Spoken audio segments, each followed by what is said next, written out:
যে আমরা কার কাছ থেকে ধর্ম শিক্ষা করব। সে কোন ব্যক্তিটা আমার সামনে আল্লাহ রাব্বুল আলামিনের বার্তা বুঝিয়ে দেবার মতো যোগ্যতা রাখেন।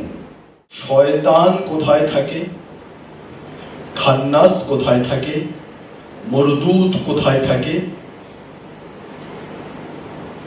ইবলিস কোথায় থাকে, এবং এই চারটার একটা ফুল প্যাকেজ খবিশ, ইনি কোথায় থাকেন, ইনাদের রং রূপ বৈচিত্র্য কিরকম, কিভাবে ধোঁকা দেয়, কোথায় থেকে ধোঁকা দেয়, আমরা জানি না। আমরা জানি না যে কিয়ামত বলতে আসলে কি বোঝায়। আমরা জানি না হাসর বলতে কি বোঝায়।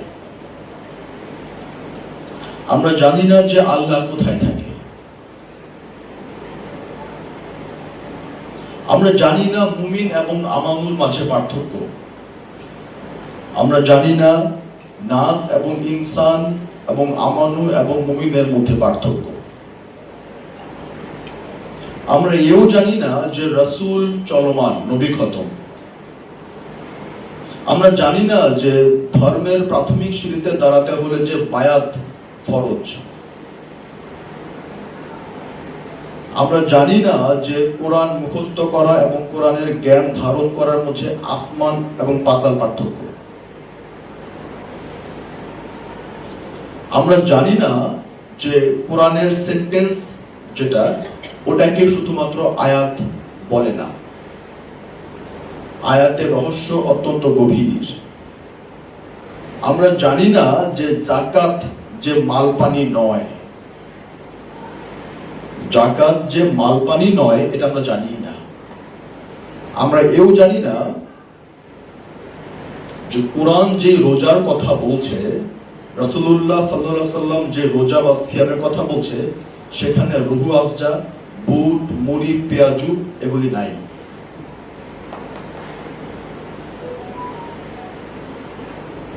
আমরা এটাও জানি না যে সালাত দুই প্রকার, একটা 5 বার আধা ঘন্টা করে 2.5 ঘন্টা, আরেকটা হচ্ছে 24 ঘন্টা অনবরত। নামাজ দুই প্রকার, একটা হচ্ছে 5 ওয়াক্ত মানে 5 টাইমস এ ডে, প্রতিদিন 5 বার, অন এভারেজ ধরেন আধা ঘন্টা করে, তাহলে 2.5 ঘন্টা। এবং ওর ভেতরেও ঠিকঠাক মতো সেটা হয় না, ওটা এক ধরনের নামাজ। বাট কোরআন যে নামাজকে বারংবার গুরুত্ব দিচ্ছে, সেটা হচ্ছে 24 ঘন্টার নামাজ, যেটা সূরা মারেজে স্পষ্টতই বলা আছে। এবং এই মারেজে যেই নামাজের কথা বলা আছে, যে সালাতের কথা বলা আছে, ওই সালাত পালনকারী এবং ওই সালাত কায়েমকারী যে মুসল্লি, এবং মুসল্লিদের যে কি কি ক্যাটাগরি এবং এদের যে কি ধরনের গুণাবলী আছে, ওইটা ওই সূরাতে বলা আছে। যে যারা এই সালাতটা করে তারা মুসল্লি, এবং মুসল্লি হইতে হলে এই এই গুণাবলী অর্জন করতে হবে। এটা আমরা জানি না। সবচেয়ে মজার বিষয় হচ্ছে আমরা যে কি জানি না, ইহাই জানি না। ইহাই সবচেয়ে বড় ট্র্যাজেডি, যে আমরা যে জানি না, এটাই আমরা জানি না। আমাদের কাছে মনে হয় সবই আমরা জানি, কিন্তু আদতে আমরা কিছুই জানি না।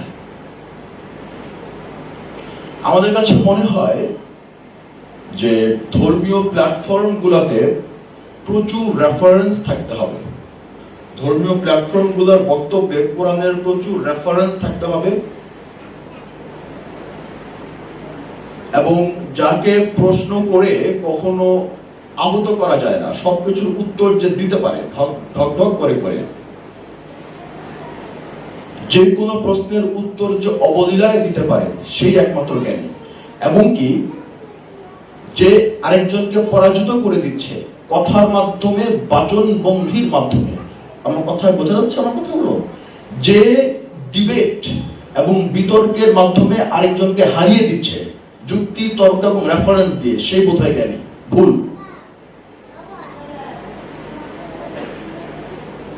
এটা ঠিক না। এভাবে হয় না, এভাবে কখনো হয়নি।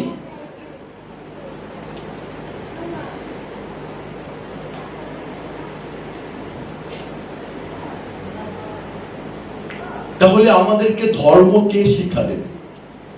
আমাদেরকে আত্মশুদ্ধির পথে কে ডাক দেবে? আমরা কার কাছ থেকে শুনবো ধর্মের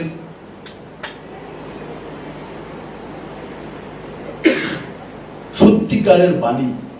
কে আমাদেরকে শিখিয়ে দেবে যে হ্যাঁ, এটা হচ্ছে মুহাম্মদী ধর্মের মূল বার্তা, এভাবে আত্মশুদ্ধি করতে হয়? কে আমাদেরকে কোরআনের ব্যাখ্যা বুঝিয়ে দেবে? কার কাছ থেকে আমরা কোরআনের ব্যাখ্যা বুঝবো? কার কাছ থেকে, কার সান্নিধ্যে আসলে পর আমাদের তৃষিত প্রাণ, জ্ঞানের জন্য আমাদের তৃষ্ণার্ত প্রাণ শান্ত হবে? কে আমাকে প্রশান্তির বার্তা শোনাবে? কে আমাকে আত্মবিশ্বাসী হইতে শেখাবে? কে আমাকে রবের কাছে পৌঁছে দিবে? কার কথায় আমি হাঁটবো ধর্মের পথে আস্তে আস্তে ধীরে ধীরে? কে সেই ব্যক্তিত্বটা?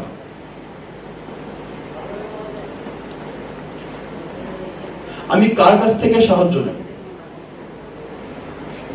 প্রতিটা বিষয় জানার জন্য, প্রতিটা বিষয় সম্পর্কে ধারণা পাওয়ার জন্য, প্রতিটা বিষয় সম্পর্কে জ্ঞান অর্জন করার জন্য এই দুনিয়াবী জীবনেও আমরা একে অপরের প্রতি ডিপেন্ড করি, খুব বেশি মাত্রায় নির্ভর করি।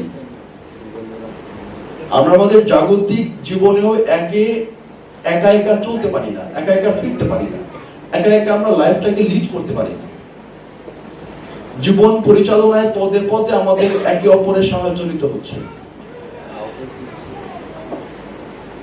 তাহলে এই ধর্মীয় পথে কি আমাদেরকে ওই মেসেজটুকুন দেবে যে মেসেজটুকুনের উপর ভর করে আমি সত্যি সত্যি আত্মশুদ্ধি অর্জন করতে পারবো? সেই ব্যক্তিত্বটা কে? কে সেই ব্যক্তিত্বটা বা সেই ব্যক্তিটা কে?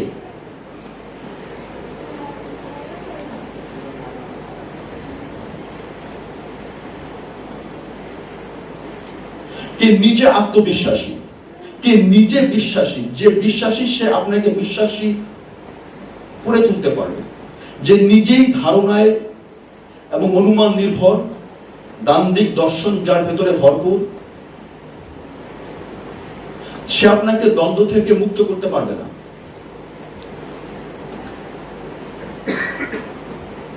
যে নিজে অস্থির, সে কাউকে স্থির হবার পরামর্শ দিতেই পারে না, বা পরামর্শ দিলেও সেটা লেজে গোবরে হয়ে যাবে।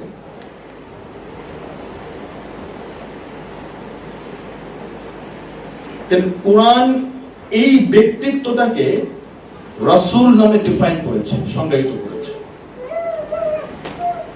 কোরআন এই ব্যক্তিত্বটাকে, যে ব্যক্তিত্বটা আপনার দোরগোড়ায় যে বলবে, আপনার সামনে দাঁড়িয়ে, আপনার চোখে চোখ রেখে, আপনার হাতে হাত রেখে আপনাকে ভালোবেসে সে বলবে দেখো এটা হচ্ছে ধর্ম, এটা হচ্ছে আত্মশুদ্ধির পথ, এটা হচ্ছে আত্মবিশ্বাস অর্জনের পথ, এটা হচ্ছে নিজেকে জানার পথ, নিজেকে চেনার পথ। এভাবে করে করে তুমি আসো।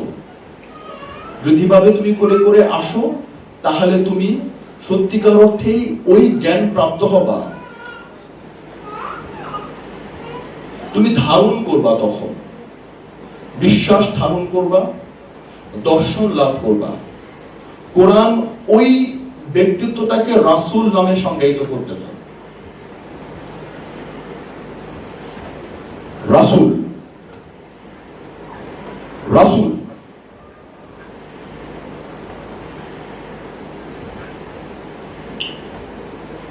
কিন্তু আমাদের সবচাইতে দুর্ভাগ্যের বিষয় হচ্ছে, অনেকগুলো দুর্ভাগ্যের বিষয়ের মধ্যে অন্যতম একটা দুর্ভাগ্যের বিষয় হচ্ছে, যারাই এখন ল্যান্ডস্লাইড এবং এটাকে কি বলে, মানে একতরফা ধর্মীয় দর্শন সম্পর্কে বক্তব্য দিচ্ছেন, একচ্ছত্র আধিপত্য বিস্তার করে আছেন, অনেক যশনামা খ্যাতনামা, যাদের উপর আমরা ডিপেন্ড করতে চেয়েছিলাম, যাদের থেকে সত্যিকার অর্থে আমরা কিছু জানতে চেয়েছিলাম, তারা না এই রাসূল নামক ব্যক্তিত্বটাকে কেচি দিয়ে কেটে দিয়েছে। তারা বলতেছে রাসূল খতম হয়ে গেছে, রাসূল আর আসবে না। নবীর সাথে সাথে রিসালাত বা রাসূলও খতম হয়ে গিয়েছে, নবুয়ত খতম হয়ে গিয়েছে, নবী আর আসবে না। এর পাশাপাশি নাকি রাসূলও আর আসবে না। এই রেসালাতের চলমান ধারাকে তারা কেচি দিয়ে কেটে দিয়েছে। এর ফলে কি হয়েছে? এর ফলে যা হবার তাই হয়েছে।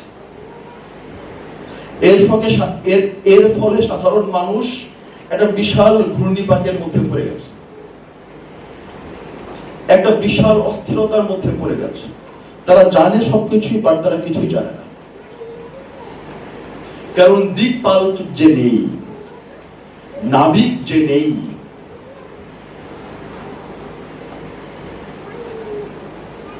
যিনি হাল ধরবেন সেই নাবিককে তারা কেচি দিয়ে কেটে দিয়েছে, বিশ্বাসও করে না। এর ফলে সবকিছুই জানে, অথচ অন্তঃশ্বাস শূন্য হয়ে বসে আছে। এর ফলে ইবাদত করছে কিন্তু আত্মবিশ্বাস অর্জিত হচ্ছে না।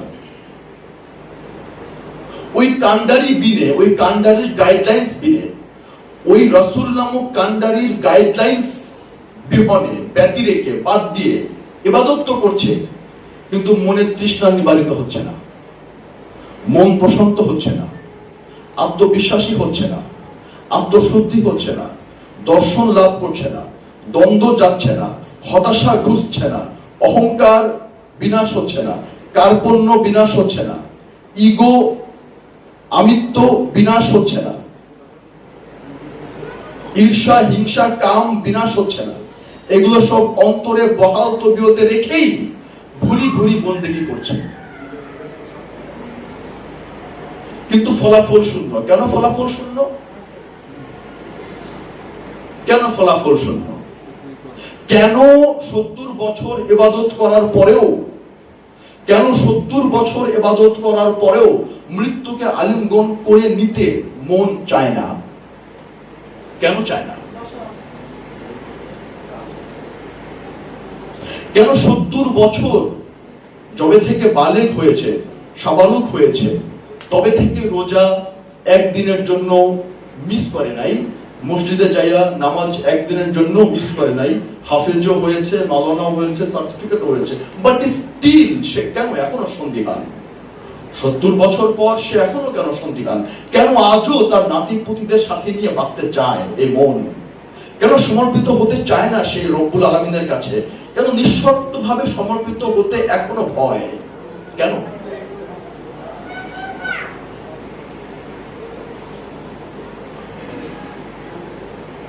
যার প্রতি আমি সেজদা দিয়েছি, যার প্রতি আমি নির্ভর করছি, তার দিকে ফিরে যেতে তবে কেন এত ভয়?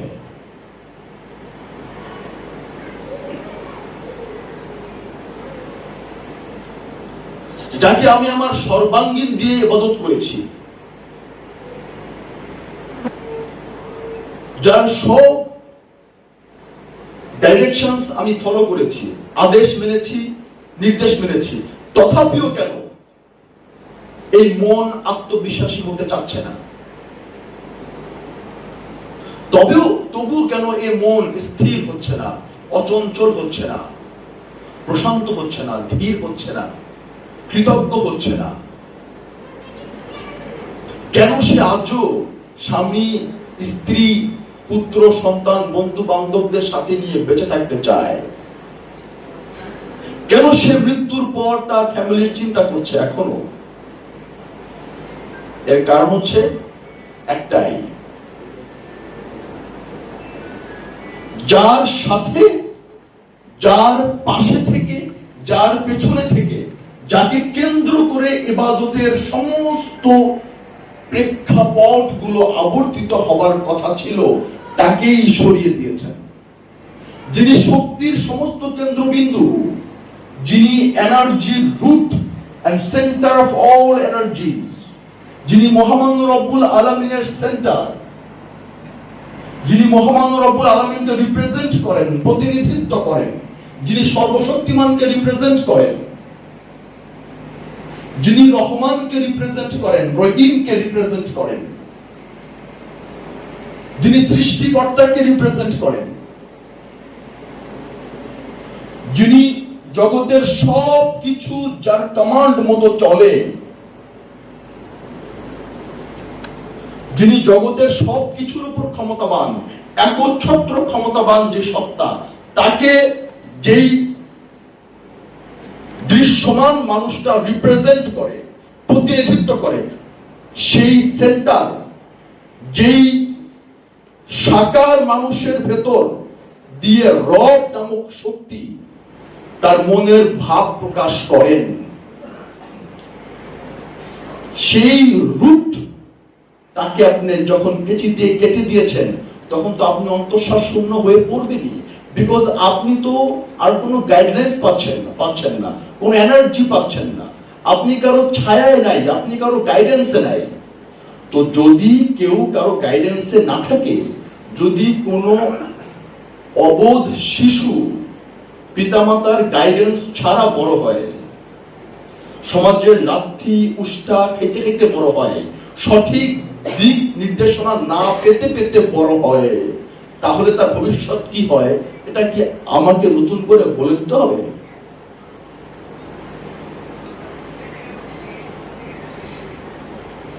খুব লক্ষ্য করার মতো বিষয় হচ্ছে, এই বিষয়টা নিয়েই আজকে সবচাইতে বেশি আলোচনা হবার কথা ছিল, যে আমরা কার কাছ থেকে ধর্ম শিক্ষা করব, সে কোন ব্যক্তিটা আমার সামনে আল্লাহ রাব্বুল আলামিনের বার্তা বুঝিয়ে দেবার মতো যোগ্যতা রাখেন।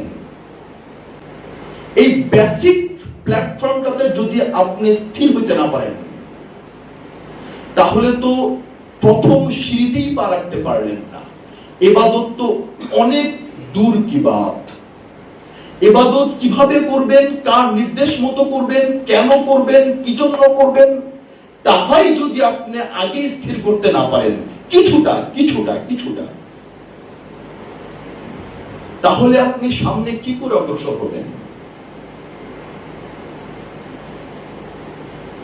কি করে নিজের পায়ে দাঁড়াবেন অপরের সাহারা ছাড়া, সাহায্য ছাড়া?